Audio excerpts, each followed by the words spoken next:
जय जगन्नाथ। आज आम समस्तंकर पाई गोटे पवित्र दिन, आनंदर दिन। आज गुरु दिवस, राज्यस्तरीय गुरु दिवस एवं मुख्यमंत्री शिक्षा पुरस्कार समारोह ये उत्सवर शुभ अवसर रे आज ये कार्यक्रम रे उपस्थित थिबा मान्यवर मंत्री विद्यालय और गणशिक्षा अनुसूचित जनजाति और अनुसूचित जाति उन्नयन संख्यालघु संप्रदाय और पछुआ वर्ग कल्याण एवं एसएससी पीडी ए विभागर श्रीयुक्त नित्यानंद गंड महाशय, विभागीय कमिशनर तथा शासन सचिव श्रीमती शालिनी पंडित और सेपार प्रकल्प निर्देशिका श्रीमती अनन्या दास, निर्देशक टी एवं एससीआरटी श्रीयुक्त मनोज कुमार पाढ़ी, उपस्थित समस्त डाइटर प्रिंसिपालगण, जिला शिक्षा अधिकारीगण, ब्लॉक शिक्षा अधिकारीगण एवं एटी उपस्थित मोर अति प्रिय शिक्षक और शिक्षयित्रीवृंद, गणमाध्यम प्रतिनिधिवृंद,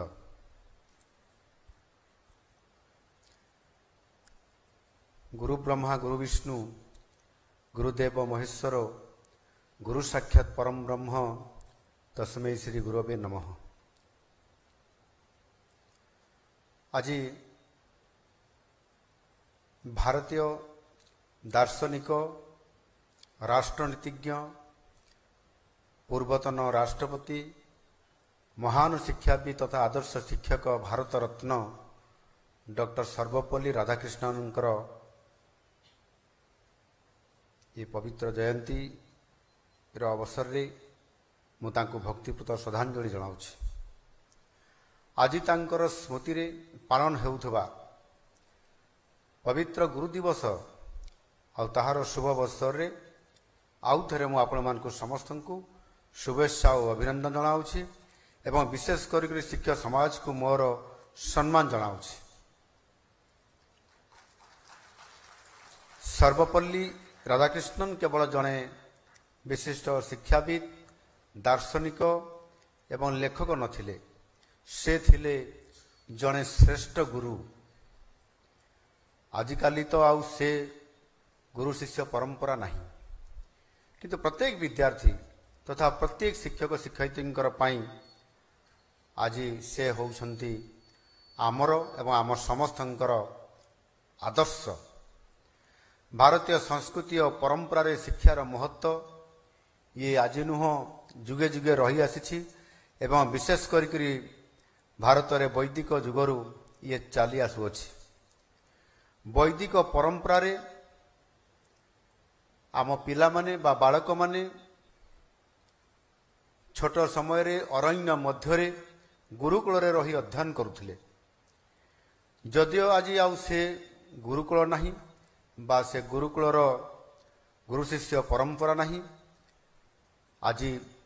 तार गोटे परिवर्तन हेइछि एवं आधुनिक शिक्षा व्यवस्था आज प्रचलित अछि।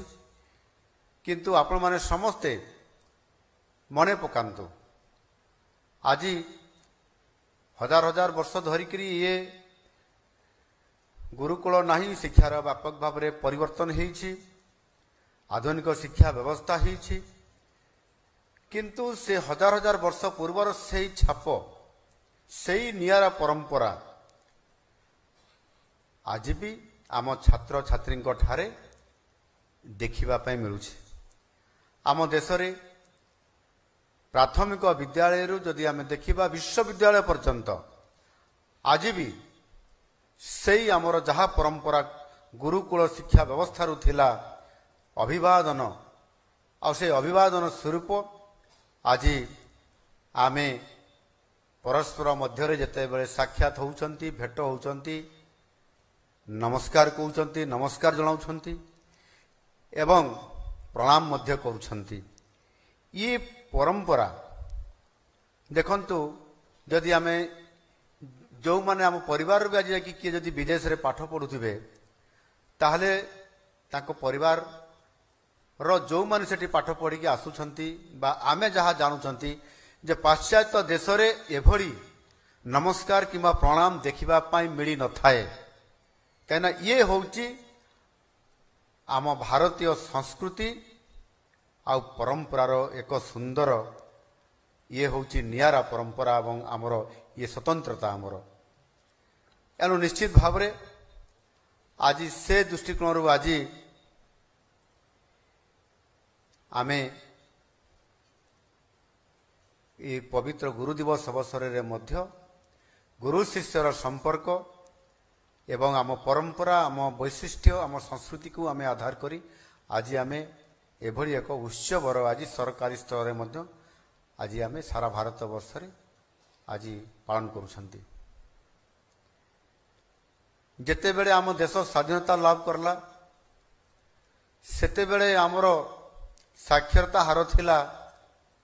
मात्र 12%। आज जदि आमे देखिबा ताहा आशातीत भाव में वृद्धि पाई एवं एक सम्मानजनक स्थिति रे अछि। एणु प्रायतः धीरे धीरे ये निरक्षरता आउ देखा जाऊ नहीं। निश्चित भाव में आगामी दिन में यार सस्टेनेबल पोजिशन रे मध्य आमे पहुंची पारिबा 100% आमे आमर संपूर्ण साक्षरता आम पाखरे आसिकी आ किछि दिन भितर पहुंची पारिबो। विशेष करके आजिर शिक्षा पद्धति रे आम समस्तंकर पई दुईटी बड़ आह्वान अछि। ये आह्वान गुड़िक कौन? प्रथम आह्वान होउछि आमे जेते बेले एबे शिक्षार सस्टेनेबल पोजिशन को जीवा पाई चाहूछंती सेते बेले आम सामना रे आसी जाउछि ड्रॉप आउट। ये ड्रॉप आउट हार किभली भाव रे ह्रास पाइबो एवं सेथिरु आम पिला माने से गरीब हुंतु से धनी हुंतु से कौन सी ताको पाखरे परिस्थिति थाउ ना कहीं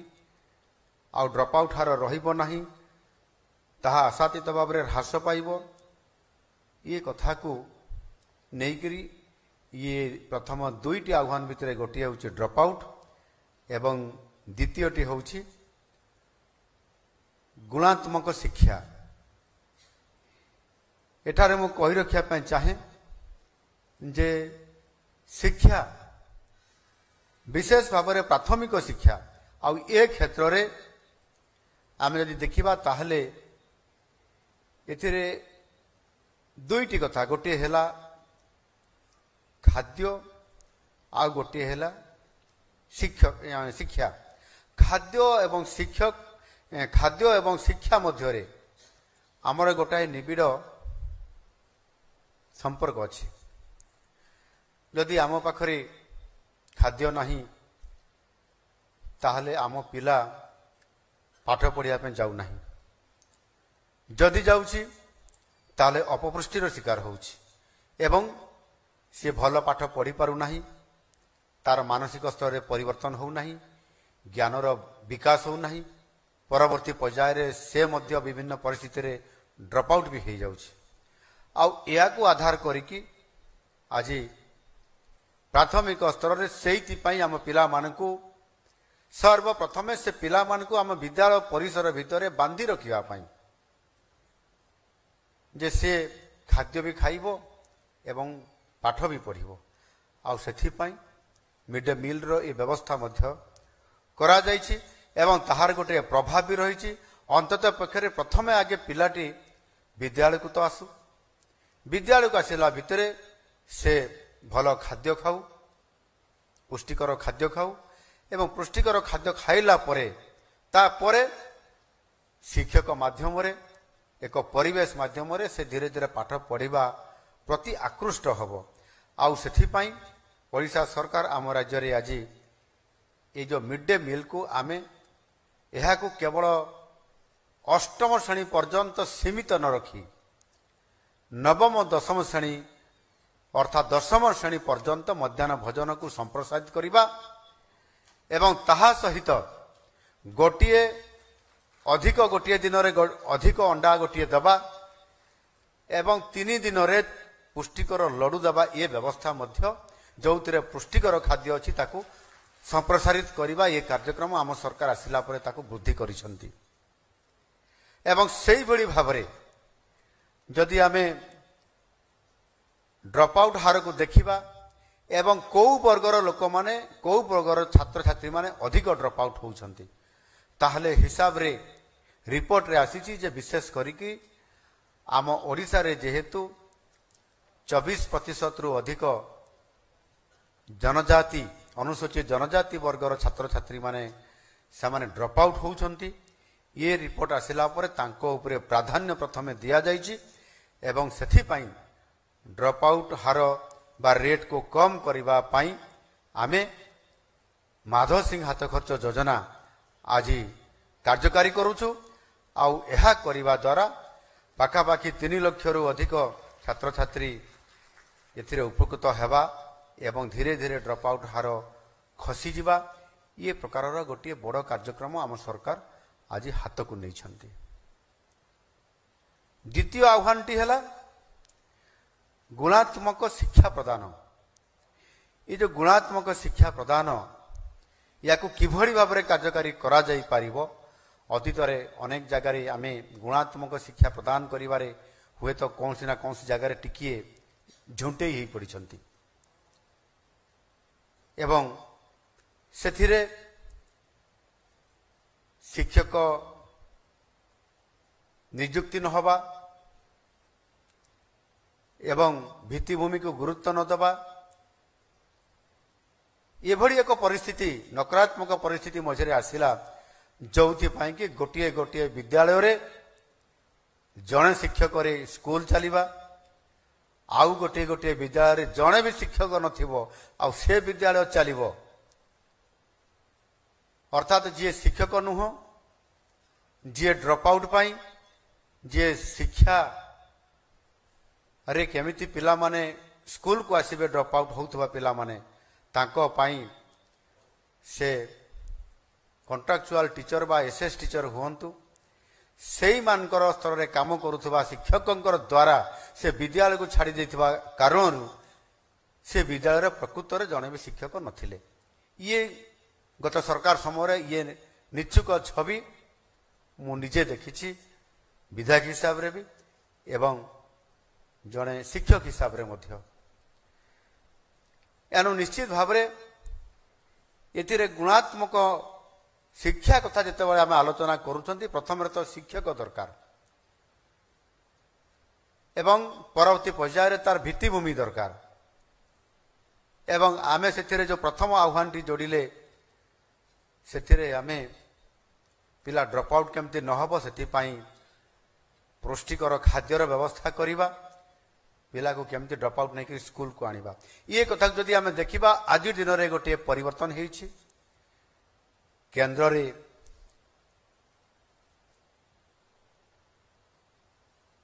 यशस्वी प्रधानमंत्री नरेंद्र मोदी जी देशर नेतृत्व नेला परे प्रधानमंत्री हिसाब रे देशर दायित्व नेला परे शिक्षार व्यापक भाव में परिवर्तन होगा जाउछि एवं एनईपी 2020 आज लागू होइछि दुर्भाग्यर कथा ओडिशा रे आज एनईपी 2020 कहउछंती 2020 रे ये कार्यकारी करा जाइछि किंतु ओडिशा रे एबे लागू हैला अर्थात 5 वर्ष पर आमे ओडिशा रे आज आमे लागू करिछंती आम पिला माने 5 वर्ष पछरे अछंती आउ आम छात्र छात्री मानकु गत सरकार वंचित करिथिले ये कथा को आमे गभीरतार सहित नेबा आवश्यकता अछि एथिरे राजनीति करिवार आवश्यकता बिल्कुल नहीं शिक्षा क्षेत्र रे नियुक्ति रे भित्तिभूमि रे एनु आज सेथि पई माननीय प्रधानमंत्री यशस्वी प्रधानमंत्री नरेंद्र मोदी जी मार्गदर्शन रे शिक्षार जो व्यापक भाव में एक वैप्लविक परिवर्तन आनिबा एवं जातीय कार्यक्रम जातीय पाठ्यक्रम ढांचा बा एनसीएफ आज कार्यकारी करा जायछि एवं सेही आधार रे राज्य रे मध्य स्टेट करिकुलम फ्रेमवर्क बा राज्य पाठ्यक्रम ढांचा मध्य आज आमे आरंभ करूछु आ एई ढांचा आम पिला मानकर जो आवश्यकता ओडिशार सभ्यता और सांस्कृतिक मूल्यबोध इतिहास ऐतिह्य परंपरा एवं आमर मातृभाषा एवं भविष्यतर आवश्यकता को ध्यान में रखी आज शिक्षार व्यवस्था केमिति एवं से आधार रे आज ताकू आमे प्रचलन करिया पय जाउछंती। या निश्चित भाव में आगामी दिन में शिक्षा क्षेत्र में एक ऐतिहासिक हेब एवं आम पिला मानकु समानकु स्वतंत्रता प्रदान करिवो एवं शिक्षा क्षेत्र में एक सुनिश्चितता आनिबो जोउतरे शिक्षार्थी माने अधिक सृजनशील एवं स्वावलंबी हेबे। आदिवासी छात्र छात्री किभली भाव में अर्थात जड़े आदिवासी से ता जदि आदिवासी भाषा रे ता घरे ता परिवार रे ता गाँव रे जदि सी भाषार आदान प्रदान करुछि ताहले सेईटा ही तार प्रथम मातृभाषा आ सेई मातृभाषा रे से केमती ताकू शिक्षा प्रदान करा जाई परिबो सेथि पई ये जातीय शिक्षा नीति 2020 रे एथिरे स्वतंत्रता दिया जाइछि आ एही क्रम रे प्रथम थर करी ओडिशा रे जो गोटी आदिवासी जातिर भाषा अच्छी सेटा हला सांताली जातिर भाषा ऑल चिकी तार स्क्रिप्ट अच्छी साहित्य अच्छी लिटरेचर अच्छी ताहार संस्कृति अच्छी से भाषा रे पाठ्यपुस्तक छपा कार्यक्रम चली एवं सांताली भाषा रे शिक्षा प्रदान करिबा पई व्यापक भाव में प्रस्तुति चली आगामी दिन में पाठ पढ़ा जीव सांताली भाषा बाकी अन्य जो भाषा गुड़िक अच्छी तांकर स्क्रिप्ट आज नहीं किंबा जो जातिर स्क्रिप्ट आज सामना को किसी शुणा जाउची आसुची बोली जो दिन केंद्र सरकार ताकू मान्यता दे देबे सेही भाषा रे धीरे धीरे मध्य तांकू सेही स्क्रिप्ट आधार रे सेही भाषार सेही जातिर सेही पिला मानकू पाठ पढ़ाइबार व्यवस्था आज नूतन जातीय शिक्षा नीति ए पद्धति रे आगु को बढ़िबा पई ये गुटे नया प्रयास चली। आज होची पवित्र गुरु दिवस सेप्टेम्बर मास 5 तारीख ठीक गत वर्ष सेप्टेम्बर मास 5 तारीख रे आम सरकार आसीबार प्रथम गुरु दिवस आम सरकार पालन करले एवं व्यापक भाव में कार्यक्रम करा जाइथिला एवं आमर जातीय शिक्षा नीति 2020 आरंभ करा जिबा परिप्रेक्षी रे आमे एक मिशन आरंभ करिथिलु ताहा होची निपुण ओडिशा मिशन। ये निपुण ओडिशा मिशन आरंभ करिथिलु एही मिशन तार कार्यक्रम रे आज गोटे वर्ष आज पूरण करुछि। निश्चित भाव में आमर ये विभागर समस्त अधिकारी माने यह को कार्यकारी करैबा पई सेमाने ये मिशन पई किभली भाव में पिला माने गपरे गीतरे खेलरे एवं विभिन्न शिक्षण कार्यक्रम माध्यम रे पिला मानकर भाषा संपर्कित दक्षतार विकास काम करा जाई पारिबो ताहा उपरे आज फोकस बा केंद्रित आज करि पारिछंती। एनु निपुण ओडिशा अधीन रे आम राज्य स्तर एक पठन अभियान आज आमे एठी शुभारंभ करिछु। पढ़िबा गढ़िबा ओडिशा एक नूतन पठन अभियान पढ़िबा गढ़िबा ओडिशा मध्य आज ताकू आमे नुआ आरंभ करिया पई जाउछंती। सेही भली भाव में आमे ताकू समस्ते आम समस्तंकर मिलित प्रयास रे एहा आगको बढ़िबो आ निश्चित भाव में आम पिला मानकर भविष्य को आमे स्वतंत्रता देबा पई सुनिश्चित करि परिबा।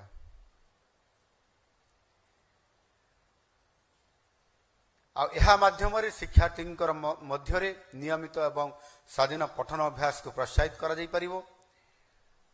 ସେଥିରେ ପିଲାମାନଙ୍କୁ ଆମେ ବହୁତ ସମୟରେ ସରଳ କାହାଣୀ କହିଥାଉ ଏବଂ କିଭଳି ଭାବରେ ତାକୁ ସରଳ କାହାଣୀ ମାଧ୍ୟମରେ ତାକୁ ପଠନ କରିବାର କାର୍ଯ୍ୟକ୍ରମ ଏବଂ ବୋଧଗମ୍ୟତାକୁ ବିକଶିତ କେମିତି କରାଯିବ ତା ଉପରେ ଆମେ ଫୋକସ୍ କରୁଛନ୍ତି। ଏଥିସହିତ ବିଦ୍ୟାଳୟଗୁଡ଼ିକୁ କିଭଳି ଭାବରେ ସୁନ୍ଦର କରାଯାଇପାରିବ, ଆକର୍ଷଣୀୟ କରାଯାଇପାରିବ, ତାହାର ବିକଶିତ ମଧ୍ୟ ଆମ ସରକାର କରିବା ପାଇଁ ଯାଉଛନ୍ତି। ଏଠି ଆପଣମାନେ ଜାଣିଛନ୍ତି ମୁଁ ଆପଣମାନଙ୍କର ଭଳି ଜଣେ ଶିକ୍ଷକ ଥିଲି ଏବଂ ସରକାରୀ ବିଦ୍ୟାଳୟରେ ନୁହଁ ଏକ ବେସରକାରୀ ବିଦ୍ୟାଳୟରେ ସରସ୍ୱତୀ ଶିଶୁ ବିଦ୍ୟା ମନ୍ଦିରରେ ମୁଁ ଆଚାର୍ଯ୍ୟ ହିସାବରେ ଗୁରୁଜୀ ହିସାବରେ କିଛି ଦିନ କାମ କରିବାର ସୁଯୋଗ ଆଉ ସେ ସୌଭାଗ୍ୟ ମୋତେ ପ୍ରାପ୍ତ ହୋଇଥିଲା। 3.5 ବର୍ଷ ପର୍ଯ୍ୟନ୍ତ ଶିକ୍ଷକ ହିସାବରେ କାମ କରିବାର ଯେଉଁ ସୁଯୋଗ ମିଳିଥିଲା ଏବଂ ଏଭଳି ଏକ ମନୋଜ୍ଞ ପରିବେଶ ସେ ବିଦ୍ୟାଳୟରେ ଥିଲା ବା ଅଛି ଆଜି ବି। ଆଉ ବାସ୍ତବିକ ମୁଁ ମଧ୍ୟ ସେ ଶିକ୍ଷାଦାନ କ୍ଷେତ୍ରରେ ଜଣେ ଶିକ୍ଷକ ହିସାବରେ, ଜଣେ ଗୁରୁଜୀ ହିସାବରେ, ଜଣେ ଆଚାର୍ଯ୍ୟ ହିସାବରେ ମୁଁ ସେଠି 3.5 ବର୍ଷ ପିଲାମାନଙ୍କୁ ପାଠ ପଢ଼େଇଥିଲି। ସେଠିକାର ଶୈକ୍ଷିକ ପରିବେଶ, ଛାତ୍ର ଗୁରୁ ଭିତରେ ସମ୍ପର୍କ ଏବଂ ଆମ ରାଜ୍ୟ ସରକାରଙ୍କର ପାଠ୍ୟ ଖସଡ଼ା ସହିତ ସେଠି ଆହୁରି ଅନେକ ଶିକ୍ଷାରେ ଯୋଗ ବିଷୟ ଅଧିକ ଯୋଗ କରାଯାଇଥିଲା। ନୈତିକ ଶିକ୍ଷା, ସାଧାରଣ ଜ୍ଞାନ ଏବଂ ଆହୁରି ଅନେକ ସଂସ୍କୃତ ଶିକ୍ଷା ଯେଉଁଟାକି ନଥିଲା ସାଧାରଣତଃ ଭାବରେ ଆମ ବିଦ୍ୟାଳୟମାନଙ୍କରେ ଆଗରୁ। ଏ ପ୍ରକାରର ବ୍ୟବସ୍ଥା ଭିତରେ ଗୋଟେ ମନୋଜ୍ଞ ପରିବେଶ ଭିତରେ ଆମ ପିଲାମାନେ କିଭଳି ଭାବରେ ଭଲ କରିବେ, ଭଲ ଛାତ୍ର ବାହାରିବେ, ଚରିତ୍ର ଗଠନ ତାଙ୍କର ନିର୍ମାଣ ହେବ,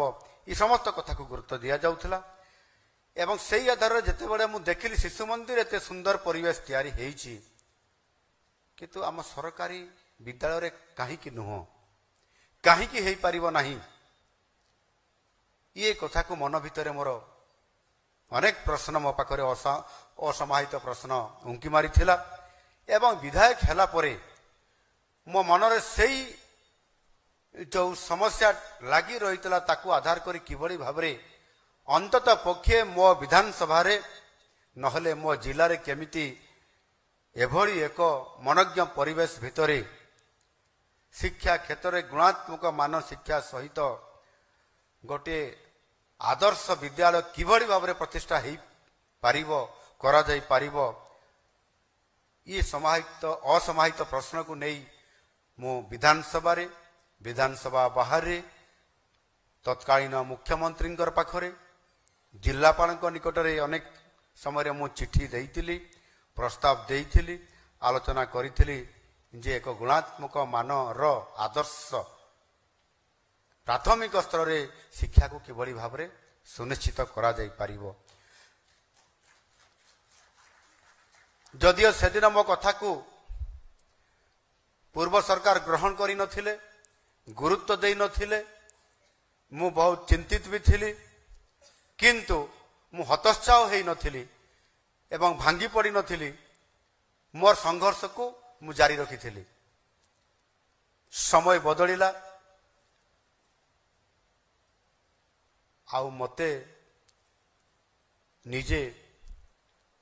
ଓଡ଼ିଶାର ଜନସାଧାରଣ ମୋତେ ସେ ଦାୟିତ୍ୱ ଦେଲେ ଯେ ଆପଣ ନିଜେ ଦାୟିତ୍ୱ ନିଅନ୍ତୁ। ମହାପ୍ରଭୁ ଜଗନ୍ନାଥ ମୋତେ ଆଶୀର୍ବାଦ କରିଲେ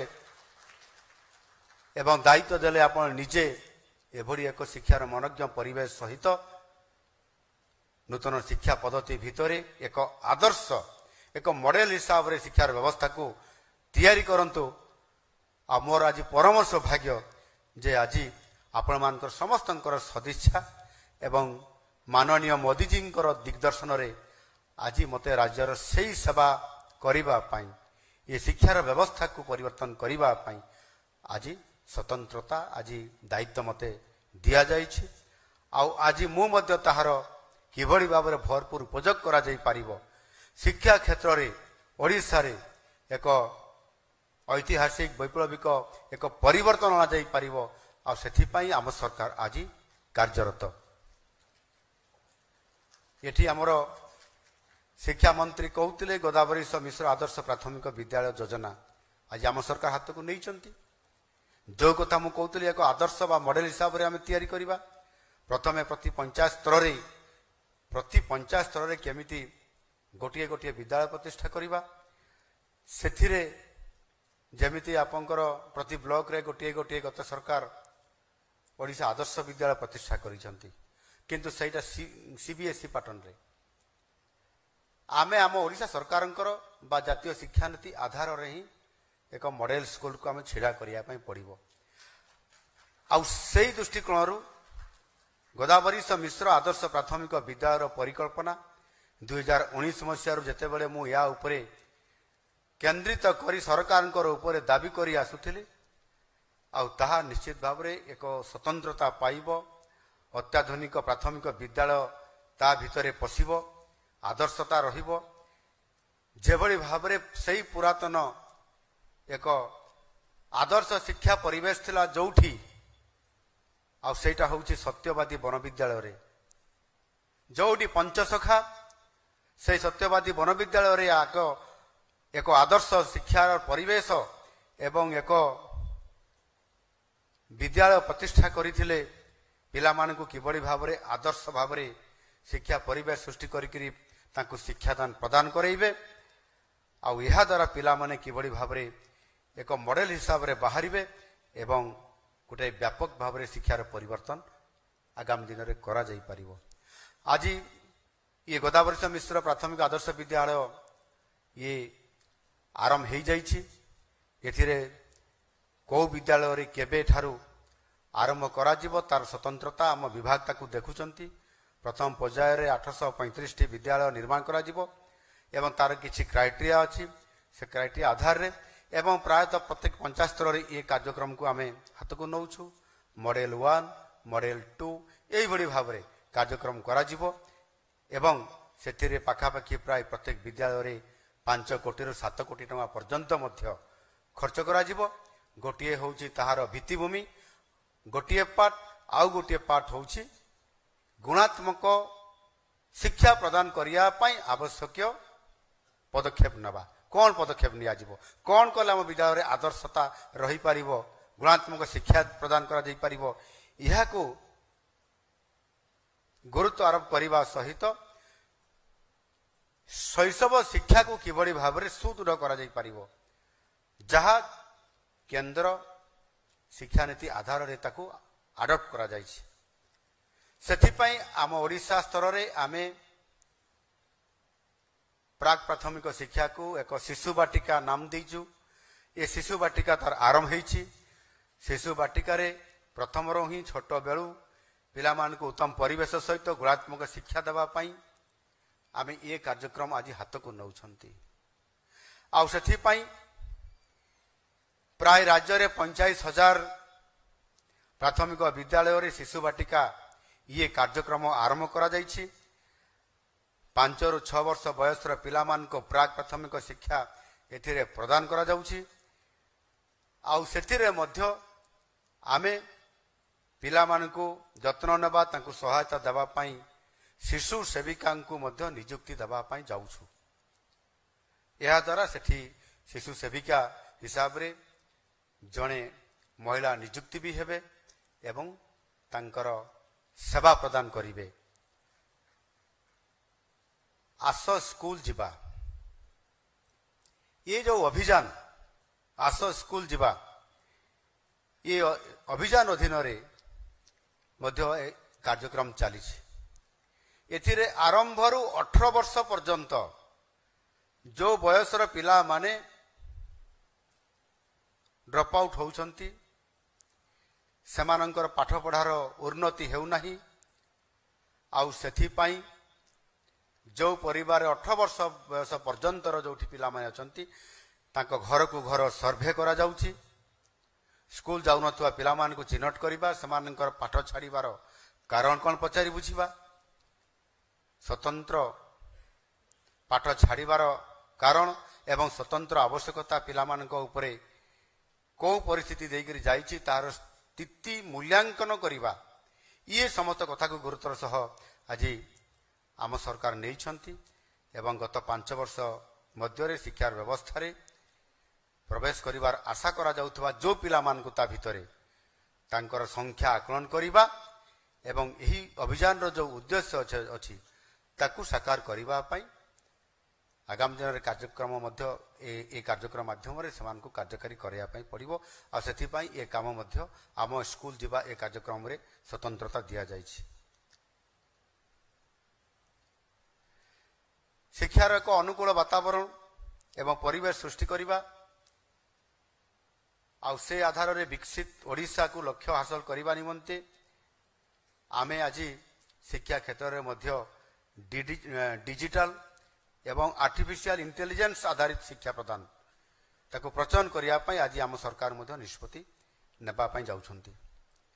जातीय शिक्षा नीति अनुसार भाषा प्रचलन भली अनेक आधुनिक पद्धति रे शिक्षा प्रदान करैबा यह होची हमर मूल उद्देश्य। ये समस्त कथा को गुरुत्वर सहित विचार को नहीं आम सरकार अर्थात लोकंकर सरकार राज्य रे प्राथमिक शिक्षा को तार विकास केमती हेई पारिबो आउ सेथिपाई आम सरकार प्रतिश्रुतिबद्ध आउ सेथिपाई चलित वर्ष बजेट रे जहाँ मानवर शिक्षा मंत्री कहूतिले जे आमे रेकर्ड परिमाण रे बजेट रे व्यवस्था करिछु आउ गत वर्षर बजेट जहाँ थिला ता ठारू 18% वृद्धि आउ ये मध्य आम सबु विभाग रो जो बजेट अछि ता ठारू सर्वाधिक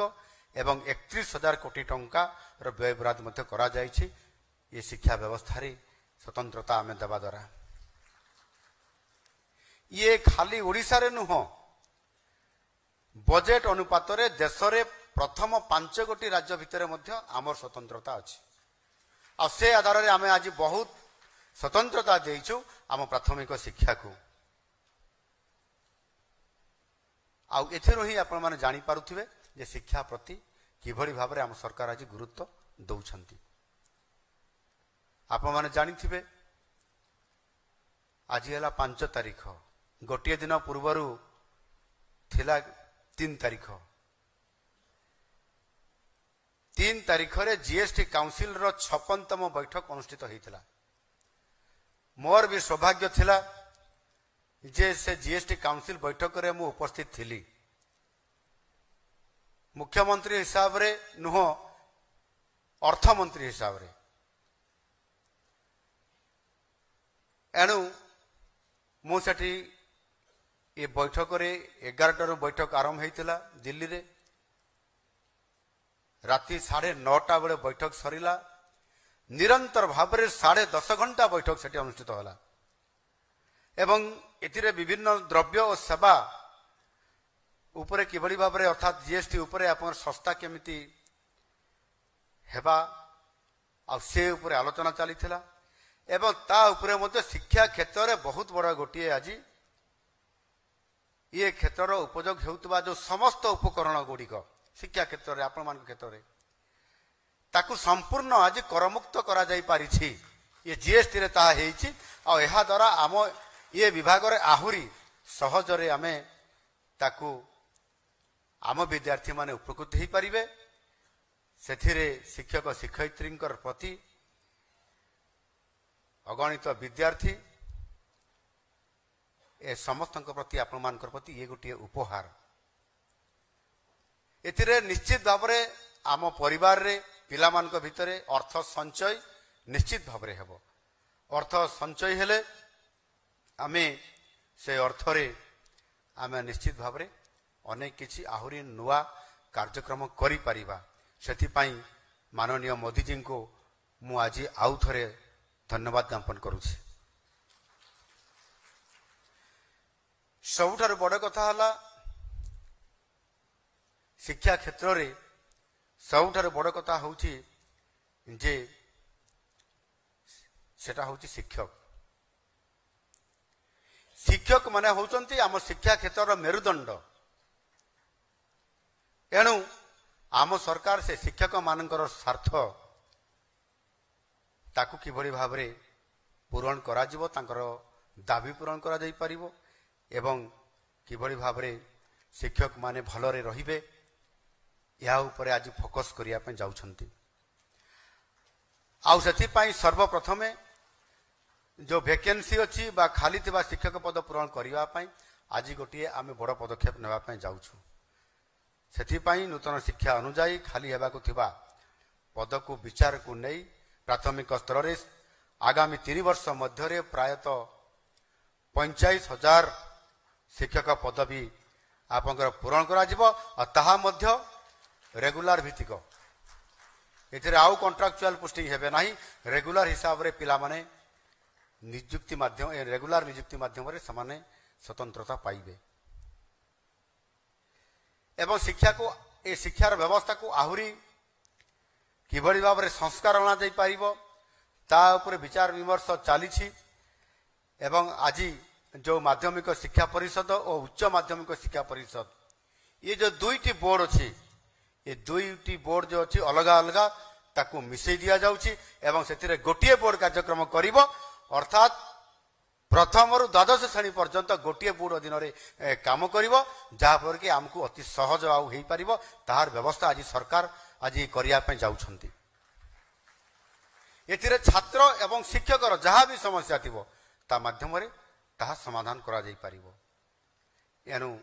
ଏଥିରେ ନିଶ୍ଚିତ ଭାବରେ ଆଜି ଯେଉଁମାନେ ଏଠି ଉପସ୍ଥିତ ଅଛନ୍ତି ଆମ ସମସ୍ତଙ୍କର ଗୁରୁଙ୍କର ପ୍ରତି ଆଜି ମୋର ବିଶେଷ ଅନୁରୋଧ ଯେ ଜଣେ ପିଲା ତାର ପିତାମାତାଙ୍କର ଠାରେ ସିଏ ଯେତିକି ସମୟ ରହୁଛି ତାହାର ଶିକ୍ଷକ ଠାରେ ବା ଗୁରୁଜୀ ପାଖରେ ମଧ୍ୟ ସେତିକି ସମୟ ସେ ରହୁଛି। ଏଣୁ କିଭଳି ଭାବରେ ଆମେ ପିଲା ବାପା ମା ପାଖରେ ରହୁଛି, ଶିକ୍ଷକ ପାଖରେ ରହୁଛି ଏବଂ ଏତେ ସମୟ ଧରିକି ଯେତେବେଳେ ସେ ପିଲାଟି ଅତିବାହିତ କରୁଛି, ଯେତେବେଳେ ସ୍କୁଲକୁ ଆସୁଛି ବାପା ମା ଭରସା କରୁଛନ୍ତି ଶିକ୍ଷକଙ୍କ ଉପରେ। ଗୋଟିଏ କମଳମତୀ ପିଲାର ମନକୁ ଜାଣିବା ଏବଂ ଭରସା କରିଥିବା ବାପା ମା ଶିକ୍ଷକ ଉପରେ ଅନେକ ସମୟରେ ଶିକ୍ଷକମାନଙ୍କର ବଦଳି କରାଯାଇଥାଏ। ଯେଉଁ ଶିକ୍ଷକ ଭଲ ନାହିଁ ତାକୁ ଟ୍ରାନ୍ସଫର କରିଦେବା, ଆଉ ଯେଉଁ ଶିକ୍ଷକ ଭଲ ଅଛନ୍ତି ବୋଲି ଆମେ ଶୁଣିଲେ ତାଙ୍କୁ କଳେ ବଳେ କୌଶଳେ ପଲିଟିକାଲ ପାୱାର ଲଗେଇକିରି ପ୍ରେସର କରିକିରି ତାଙ୍କୁ ବଦଳି କରି ନିଜ ବିଦ୍ୟାଳୟକୁ ଆଣିବା, ଏମିତି ଅନେକ ଦେଖାଯାଉଛି। ଆପଣମାନେ ତାହାର ଭକ୍ତଭୋଗୀ ମଧ୍ୟ। ଆଉ ସେ ଦୃଷ୍ଟିକୋଣରୁ ଆପଣମାନଙ୍କର ପାଖରେ ଯେଉଁ ଗୁରୁଦାୟିତ୍ୱ ଦିଆଯାଇଛି ତାହା ଶିକ୍ଷକ ଶିକ୍ଷୟିତ୍ରୀଙ୍କର ଭୂମିକା ଅତ୍ୟନ୍ତ ଗୁରୁତ୍ୱପୂର୍ଣ୍ଣ। ଏଣୁ ଶିକ୍ଷକ ଭାବରେ ପିଲାମାନଙ୍କର ମନୋଭାବକୁ କେମିତି ଆମେ ବୁଝିବା ଏବଂ ତାର ମନୋଭାବକୁ ବୁଝିକରି ତାଙ୍କୁ କିଭଳି ଭାବରେ ଆମେ ପାଠ ପଢ଼େଇବା ଏବଂ ତାର ଭାବାବେଗ କ'ଣ ଅଛି, ସେ କ'ଣ ଚାହୁଁଛି, କ'ଣ କଲେ ଆମେ ଠିକ ରାସ୍ତାରେ ତାକୁ ପକେଇ ପାରିବା ଏବଂ ତାହା ଦ୍ୱାରା ନିଶ୍ଚିତ ଭାବରେ ପିଲାଟି ଠିକ ରାସ୍ତାରେ ଆମେ ଥରେ ଧରେଇ ଦେଲେ ସେ ସେଇ ସ୍ତରରେ ଶିକ୍ଷକଙ୍କର କଥା ମାନିକରି ଚାଲିବ ଏବଂ ତାହାର ଗୋଟେ କୋଉଠି ନା କୋଉଠି ୱିକ୍ ପଏଣ୍ଟ ଥିବ ଏବଂ ଆପଣମାନଙ୍କର ସହିତ କେତେବେଳେ ନା କେତେବେଳେ ଗୋଟିଏ ଇମୋସନାଲି ଗୋଟିଏ କନେକ୍ଟ ହେବାର ଆବଶ୍ୟକତା ଅଛି। ଯଦି ଭାବ ପ୍ରବଣତା ସହିତ ଯଦି ଗୋଟେ ସଂଯୋଗ ହେଇଯିବ ବା ଇମୋସନାଲି କନେକ୍ଟ ହେଇଯିବ ତାହେଲେ ଆପଣ ଜାଣିଲେ ଯେ ସେ ଆପଣଙ୍କର କଥାକୁ ସବୁ ମାନିବ ଏବଂ ଭଲ ପାଠ ପଢ଼ିବ ଏବଂ ତାହା ସହିତ ମଧ୍ୟ ତାର ଚରିତ୍ର ଗଠନ କରିବାରେ ମଧ୍ୟ ଆପଣମାନଙ୍କୁ ଠିକ ରାସ୍ତାରେ ନେବା ପାଇଁ ସହଜ ହେଇଯିବ। ଏ କଥାକୁ ଷ୍ଟଡି କରିବା, ଏ କଥାକୁ ଆପଣମାନେ ଅଧ୍ୟୟନ କରିକରି ବା ତାର ଭାବାବେଗକୁ ବୁଝିପାରିବା କେବଳ ଶିକ୍ଷକ ହିଁ ବୁଝିପାରିବ ଆଉ ସେ ଆଧାରରେ ଆପଣମାନଙ୍କୁ ନିଶ୍ଚିତ ଭାବରେ ଯିବା ପାଇଁ ପଡ଼ିବ। ଆଜିର ଦିନରେ ପିଲାଟି ପାଠ ପଢ଼ିଲେ ଚାକିରି କରିବ, ଏଇ ମିଶନରେ ଆମେ ଆଉ ରହିବା କଥା ନୁହଁ। ଚାକିରି ଆଉ ନାହିଁ,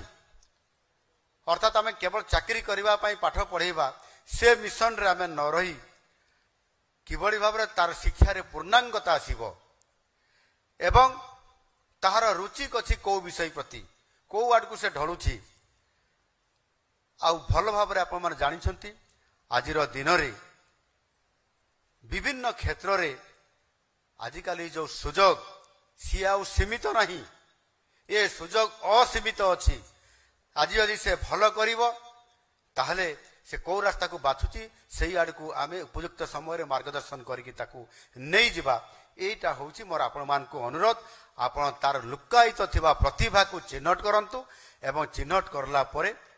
ଆପଣ ଅନୁଧ୍ୟାନ କରିକି ସେଇ ରାସ୍ତାରେ ଥରେ ଯଦି ତାକୁ ଆପଣ ନେଇଯିବେ ତାହେଲେ ସେ ପିଲା ନିଶ୍ଚିତ ଭାବରେ ଆପଣମାନଙ୍କର ବେଷ୍ଟ ପ୍ରାକ୍ଟିସେସରେ ସେ ପିଲାଟି ମଧ୍ୟ ତା ଜୀବନର ସବୁଠାରୁ ଭଲ ବିଭାଗରେ ଭଲ ରାସ୍ତା ଖୋଜିକରି ସେ ଆଗକୁ ଯାଇପାରିବ। ଏଣୁ ଆପଣମାନେ ଜଣେ ଜଣେ ମେଣ୍ଟର ହିସାବରେ କାମ କରୁଛନ୍ତି ଆଉ ସେଇ ଅନୁସାରେ କାମ ମଧ୍ୟ କରନ୍ତୁ। ନିଶ୍ଚିତ ଭାବରେ ଇଏ ସୁଯୋଗର ସୀମା ନାହିଁ ଏବଂ ଆପଣମାନେ ଆଜି ଏଭଳି ଏକ ପରିବେଶ ଭିତରେ ଗୁରୁ ଦିବସର ଅବସରରେ ଯେଉଁ ସ୍ୱପ୍ନ ପିଲା ଦେଖିବା ପାଇଁ ଚାହୁଁଛି ସେଇ ସୁଯୋଗ ଆପଣ ପହଞ୍ଚାଇ ଦିଅନ୍ତୁ ଯେ ଏଇଥିରେ ସେ ବେଷ୍ଟ କରିବ ଏବଂ ସେଇ ବେଷ୍ଟ କରିବା ପାଇଁ ଆପଣ ସେଇ ରାସ୍ତାରେ ତାଙ୍କୁ ଦେଖାନ୍ତୁ। ନିଶ୍ଚିତ ଭାବରେ ପିଲାର ଭବିଷ୍ୟତ ଉଜ୍ଜଳ ରହିବ ଏବଂ ସେ ଆମ ଦେଶର ଭବିଷ୍ୟତ, ଆମ ଦେଶର ଭାଗ୍ୟ ବିଧାତା ହେଇକରି କାଲି ଏ ସମାଜର ଗୁରୁତ୍ୱପୂର୍ଣ୍ଣ ଦାୟିତ୍ୱ ନେଇ କାମ କରିବ। ଏହାକୁ ଆମେ ଫୋକସ୍ କରିବାର ମଧ୍ୟ ଆବଶ୍ୟକତା ଅଛି। ସମୃଦ୍ଧ ଓଡ଼ିଶା, ବିକଶିତ ଭାରତ ଇଏ ଗଢ଼ିବା ପାଇଁ ସେଇ ଛାତ୍ରଛାତ୍ରୀମାନେ ହିଁ ଆମ ଇଏ ସମାଜର ଏକ ଅବିଚ୍ଛେଦ୍ୟ ଅଙ୍ଗ। ତା ହିସାବରେ ସେମାନେ କାମ କରିବେ। ଆଉ ପ୍ରତ୍ୟେକ ଶିକ୍ଷକ ଶିକ୍ଷୟିତ୍ରୀଙ୍କର ପାଇଁ ଆଜି ଏ ପବିତ୍ର ଦିନରେ ଗୁରୁ ଦିବସର ଅବସରରେ ଡକ୍ଟର ରାଧାକ୍ରିଷ୍ଣନ ହେଉଛନ୍ତି ଆମ ସମସ୍ତଙ୍କର ଆଦର୍ଶ। ଶିକ୍ଷକ ଜୀବନରେ ଡକ୍ଟର ରାଧାକ୍ରିଷ୍ଣନ ଭାରତୀୟ ଦର୍ଶନ, ଧର୍ମ ଦର୍ଶନ, ତୁଳନାତ୍ମକ ଧର୍ମ ଦର୍ଶନ ଓ ନୀତିଶିକ୍ଷା ଆଦି ବିଷୟରେ ଅନେକ ସମୟରେ ପିଲାମାନଙ୍କୁ ଯାହା ଆମର ପାଠ୍ୟ ଖସଡ଼ାରେ ନଥିଲା ତାକୁ ବି ସେ ପିଲାମାନଙ୍କୁ ଶିକ୍ଷା ଭିତରେ ଭର୍ତ୍ତି କରିଦେଉଥିଲେ ଏବଂ ତା ସହିତ ମଧ୍ୟ ବେଦ ଉପନିଷଦ ମଧ୍ୟ ସେ ଅତି ସୁନ୍ଦର ଭାବରେ ବ୍ୟାଖ୍ୟା କରିକରି ପିଲାମାନଙ୍କ ପାଖରେ କାହାଣୀ ମାଧ୍ୟମରେ ଗଳ୍ପ ମାଧ୍ୟମରେ ଥୋଇ ଦେଉଥିଲେ। ଆଉ ସେଇଥିପାଇଁ ତ ଆଜି ସେ ଆମମାନଙ୍କର ଆଦର୍ଶ, ଭାରତ ରତ୍ନ, ଆଧୁନିକ ସମାଜର ଗୁରୁ ବା ଶିକ୍ଷକ ଶିକ୍ଷୟିତ୍ରୀଙ୍କୁ ସମାଜରେ ପ୍ରକୃତ ନିର୍ମାତା ବୋଲି ଆଖ୍ୟା ଆଜି ଦିଆଯାଇଛି। ବିଶେଷ କରିକରି ଆମେ ପୁସ୍ତକ ଜ୍ଞାନ ଯେତେବେଳେ ପ୍ରଦାନ କରୁଛନ୍ତି ତା ଭିତରେ କେବଳ ପୁସ୍ତକ ଜ୍ଞାନ ଭିତରେ ସୀମିତ ନ ରହି ଆମେ ତାର ଚରିତ୍ର ଗଠନ, ମୂଲ୍ୟବୋଧ ଶିକ୍ଷା, ଜୀବନ କୌଶଳ ଶିକ୍ଷା ପ୍ରଦାନ କରିକରି ଭବିଷ୍ୟତ ପାଇଁ ନୂତନ ପିଢ଼ିକୁ କିଭଳି ଭାବରେ ଆମେ ପ୍ରସ୍ତୁତ କରାଇବାରେ ଆମର ବହୁତ ବଡ଼ ଗୋଟିଏ ଭାଗିଦାରୀ ରହିବ ତା ଉପରେ ଫୋକସ୍ କରିବାର ଆବଶ୍ୟକତା ଅଛି। ଏକ ଶକ୍ତିଶାଳୀ ଏବଂ ବିକଶିତ ସମାଜ ଗଠନ ପାଇଁ ଶିକ୍ଷକ ଶିକ୍ଷୟିତ୍ରୀଙ୍କର ଭୂମିକା ଅର୍ଥାତ୍ ଆପଣମାନଙ୍କର ଭୂମିକା ଅତୀବ ଗୁରୁତ୍ୱପୂର୍ଣ୍ଣ। ଆଉ ସେଇ ଆଧାରରେ ନିଶ୍ଚିତ ଭାବରେ ଆମର ପ୍ରଗତି ପଥ ଆଗକୁ ବଢ଼ିବ। ସେଥିପାଇଁ ସରକାର ଯତ୍ନବାନ ଅଛନ୍ତି ଏବଂ ଆମକୁ ଆଜି ଯେଉଁ ଆଦର୍ଶ ଡକ୍ଟର ରାଧାକ୍ରିଷ୍ଣନ ଆଜି ଆମକୁ ଦେଇ ଯାଇଛନ୍ତି ଆମେ ଆଜିର ଦିନରେ ସଂକଳ୍ପ ନିଶ୍ଚିତ ଭାବରେ ନେବାର ଆବଶ୍ୟକତା ମୁଁ ମନେ କରେ। ତାକୁ ଆଦର୍ଶ କରି ଏକ ଆଦର୍ଶ ଶିକ୍ଷା ବ୍ୟବସ୍ଥା ଆମେ ସମସ୍ତେ ମିଶିକରି ସରକାର, ଶିକ୍ଷକ ବିଭାଗ, ଜନସାଧାରଣ, ବୁଦ୍ଧିଜୀବୀ ସମସ୍ତଙ୍କ ସହିତ ଏକ ମିଳିତ ଉଦ୍ୟମରେ ଆମେ ତାକୁ ନିଶ୍ଚିତ ଭାବରେ ଏକ ଆଦର୍ଶ ଶିକ୍ଷା ବ୍ୟବସ୍ଥା ଗଢ଼ି ତୋଳିବା ଯେଉଁଠି ଆମ ପିଲାମାନଙ୍କର ଭବିଷ୍ୟତ ଉଜ୍ଜଳ ଥିବ। ଆଜି ଏହି ପବିତ୍ର ଗୁରୁ ଦିବସର ଅବସରରେ ଶିକ୍ଷକ ଶିକ୍ଷୟିତ୍ରୀମାନଙ୍କର ଏହି କଠିନ ପରିଶ୍ରମ ଏବଂ ଉଦ୍ୟମ ଆଉ ଚେଷ୍ଟା ପାଇଁ ଆମେ ଚଳିତ ବର୍ଷ ରାଜ୍ୟ ଏବଂ ଜିଲ୍ଲା ସ୍ତରରେ ଶ୍ରେଷ୍ଠ ଶିକ୍ଷକ ଶିକ୍ଷୟିତ୍ରୀମାନଙ୍କୁ ମୁଖ୍ୟମନ୍ତ୍ରୀ ଶିକ୍ଷା ପୁରସ୍କାର ବ୍ୟବସ୍ଥା କରି ଏକ ସ୍ୱତନ୍ତ୍ରତା ଦେଇ ଆମେ ଇଏ ପୁରସ୍କାରର ବ୍ୟବସ୍ଥା କରାଯାଇଛି ଏବଂ ସେଥିରେ ଶିକ୍ଷକମାନଙ୍କୁ କେବଳ ପୁରସ୍କାର ନୁହଁ ତାଙ୍କୁ ସମ୍ମାନିତ କରାଯାଉଛି ଏବଂ ପୁରସ୍କାର ଦିଆଯାଉଛି। ଏଭଳି କାର୍ଯ୍ୟକ୍ରମ ମାଧ୍ୟମରେ ଆଜି 70 ଜଣ ଶିକ୍ଷକଙ୍କର ସହିତ ଜିଲ୍ଲା ଶିକ୍ଷା ଓ ପ୍ରଶିକ୍ଷଣ ପ୍ରତିଷ୍ଠାନ, ଜିଲ୍ଲା ଶିକ୍ଷା ଅଧିକାରୀ, ବ୍ଲକ ଶିକ୍ଷା ଅଧିକାରୀ ମଧ୍ୟ ଆଜି ଆମ ସାମ୍ନାରେ ଆପଣମାନଙ୍କର ଉପସ୍ଥିତିରେ ଏଠି ପୁରସ୍କୃତ ହୋଇଛନ୍ତି। ମୁଁ ସେମାନଙ୍କୁ शुभेच्छा और अभिनंदन जनाऊँगी। समस्ते तांको टिके जोरदार करताली देई आमे तांको आउ थरे आमे स्वागत करिबा एवं सम्मानित करिबा एवं ता सहित शिक्षा क्षेत्र में उत्कर्षता प्रतिपादन पाई तीनोटी जिला को आमे जगतसिंहपुर जिला, झारसुगुड़ा जिला एवं खोर्धा जिला को आमे मध्य सम्मानित करिसंती एवं अर्थराशि मध्य पुरस्कार करिछंती। प्रथम जिला स्थान जी अधिकार करले को जिला झारसुगुड़ा जिला तांको बोधे 3 कोटी टंकार पुरस्कार दिया जाउछि एवं द्वितीय खोर्धा जिला तांको 2 कोटी टंका पुरस्कार दिया जाउछि एवं जगतसिंहपुर जिला तांको मध्य 1 कोटी टंका तृतीय स्थान हिसाब रे तांको पुरस्कार आज प्रदान करा जाउछि। मु ए 3टी विद्यालय को आज मुख्यमंत्री शिक्षा पुरस्कार माध्यम रे आमे ये जिला सहित जो शिक्षक शिक्षयित्री मान को सम्मानित करूछु जो माने शिक्षा क्षेत्र रे आपण माने एक नूतन परिवर्तन आनी पारिछंती। मु आपण मान को साधुवाद दउछि एवं धन्यवाद भी दउछि। आपण मानकर ये चला पथरे आपण माने आहुरी हम पिला मानकर पई शिक्षार ये शैक्षिक परिवेश पई आपण माने आगको आहुरी आपनकर बेस्ट परफॉर्मेंस करी देखंतु। आपण माने समते जानि छंती शेष रे मु एति केवल कहिबी जे आम सरकार आसिला परे आमे समृद्ध ओडिशा गठन करिबा आम ओडिशा प्रदेश को ये आमर लक्ष्य। 2036 मसीह रे आम ओडिशा प्रदेश गठनर 100 वर्ष पूर्ण होउछि। ये 100 वर्ष पूर्ण होतवा समय रे मो स्वप्नर ओडिशा आम स्वप्नर ओडिशा किभଳି हेइथिबो आमे की रूप रे आमे ताकू देखिबा ये प्रकार जो आमर एक समृद्ध ओडिशार जो परिकल्पना करा जायछि सेथिरे आम पिला माननको आज दिन रे आमे तयारी गढ़िबा एवं समान को एभଳି एक स्तर रे पहुंचेबा समान दायित्ववान नागरिक होइकरी आज तयारी हेबा पई आमे संकल्प ने कि समान को तयारी करिबा एवं से छात्र छात्री मानकर वर्तमान रो जो तांकर प्रतिभा उपरे आमर समृद्ध ओडिशा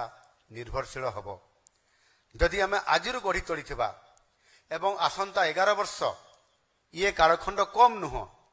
आउ 11 वर्ष भितर 2036 मसीहा आसुची आउ सेतेबेले समृद्ध ओडिशा जेतेबेले आमे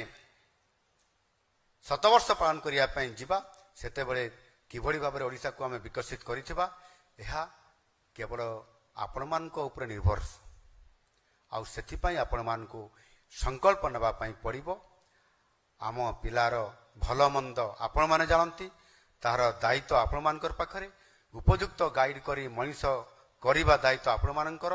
मु आशा करबी निश्चित भाबरे पिला मानकर जो बड़ स्वप्न ताकू आमे देखैबा एवं तांको पई आमे समस्त चेष्टा करिबा आम समृद्ध ओडिशा गठनर लक्ष्य से दिन हासिल करि पारिबा जो दिन आम पिला माने जणे जणे ये सुस्थ समाजर वातावरण भितर निजको सुस्थ हिसाब रे समान छिड़ा करिवे नेतृत्व नेबे एवं समृद्ध ओडिशा तथा विकसित ओडिशा गठन करिवारे प्रमुख भूमिका नौथिबे। शेष रे मु आमर स्वभाव कवि गंगाधर मेहरंकर रचित गोटिए पद आवृत्त करी मोर अभिभाषण सांग करिवि। से तांक रचित गुरु शिष्य रे एक सुंदर पद रचना करिसंती जहा गुरु और शिष्यंक संपर्क को निखुण और समावेशी भावे व्यक्त करिथाय। निजकु जे निरंतर शिष्य रूपे गणे निजकु जे निरंतर शिष्य रूपे गणे निश्चय से योग्यतम गुरु मध्य जणे। धन्यवाद। भारत माता की जय।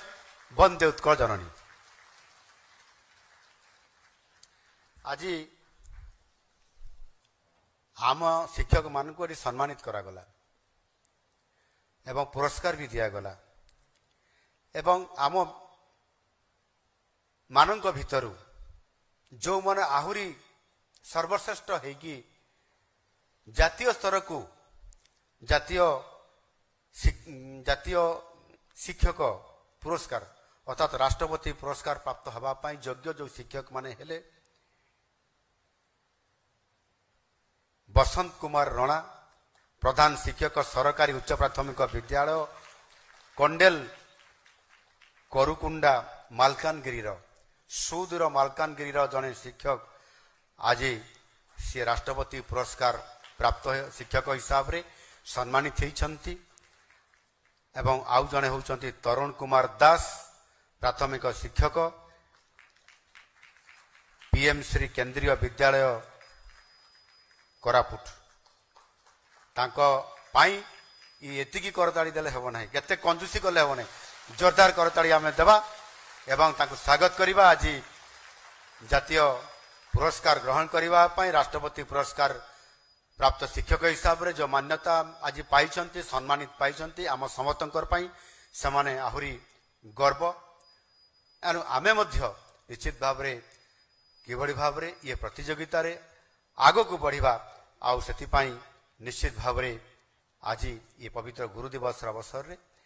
एभली एक भव्य कार्यक्रम रे निश्चित भाव आगामी दिन में शिक्षार जो व्यापक परिवर्तन होगापी जाऊँगी आम ओडिशा रे आम पिला मानकर एवं ओडिशार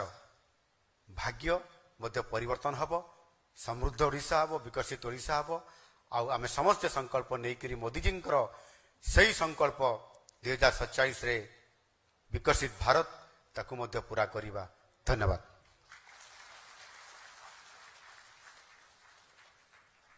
माननीय मुख्यमंत्री प्रेरणादायी अभिभाषण कृतज्ञता ज्ञापन करुछु। आउ थरे मु चाहूची जोरदार करताली हो जाऊ समस्त को अनुप्राणित करबा पे। वर्तमान मो राज्य प्रकल्प निर्देशक ओसेपा एवं मेंबर सेक्रेटरी पंचसखा शिक्षा सेतु ओडिशा श्रीमती अनन्या दास को धन्यवाद प्रस्ताव उत्थापन